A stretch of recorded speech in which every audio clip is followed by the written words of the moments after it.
திருப்பூர் மாவட்ட ஆட்சியர் அலுவலக வளாகத்தில் கால்நடை பராமரிப்பு துறையின் சார்பில் நடமாடும் கால்நடை மருத்துவ வாகனங்கள் தொடக்க நிகழ்ச்சி நடைபெற்றது.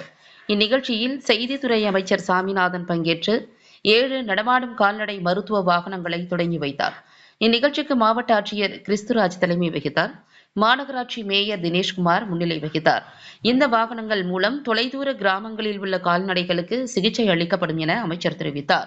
பின்னர் செய்தியாளர்களிடம் பேசிய அமைச்சர், மாண்புமிகு முதலமைச்சர் அண்ணன் தளபதி அவருடைய ஆணைக்கிணங்க நடமாடும் மருத்துவ கால்நடை ஊர்திகள் இன்றைக்கு தமிழ்நாடு முழுவதும் புதிதாக இந்த திட்டம் செயல்படுத்துகின்ற வகையில் ஏறத்தாழ சுமார் முதல் கட்டமாக 200 ஊர்திகள் இன்றைக்கு பயன்பாட்டுக்கு வர இருக்கின்றது, வந்திருக்கிறது என்றே சொல்லலாம். காரணம், மாண்புமிகு முதலமைச்சர் கடந்த வாரம் சென்னையில் இதை துவக்கி வைத்தார்கள்.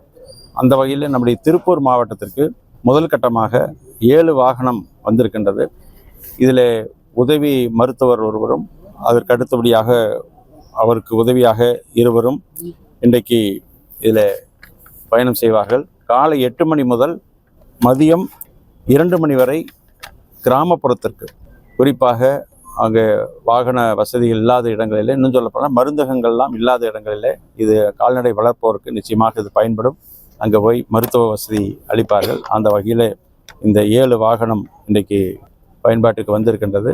ஏறத்தாழ ஒரு வாகனத்துடைய மதிப்பு 16 லட்சம் ரூபாய் மதிப்பில் இது தயாரிக்கப்பட்டிருக்கிறது. அந்த வகையில் உள்ள தேவையான மருந்து வசதிகள் இன்றைக்கு அதெல்லாம் அங்கே இணைக்கப்பட்டிருக்கின்றது.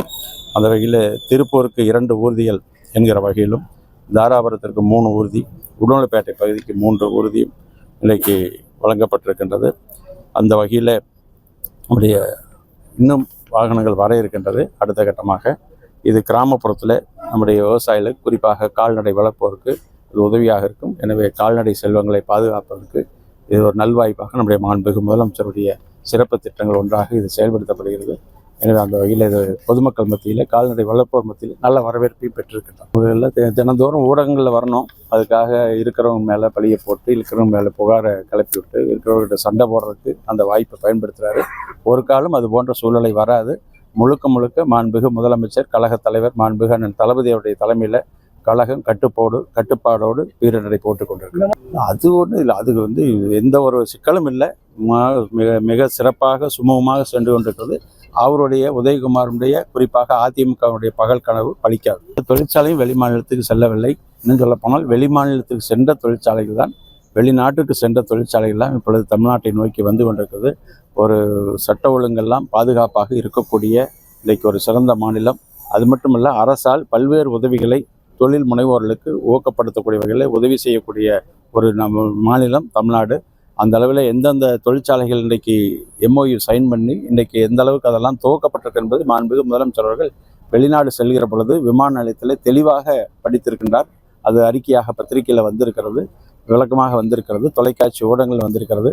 தெரியாதவர்களோ, அதை பற்றி சந்தேகப்படுபவர்களோ அதை பற்றி தெரிந்து கொண்டால் நிச்சயமாக அதற்கான பதில் கிடைக்கும்.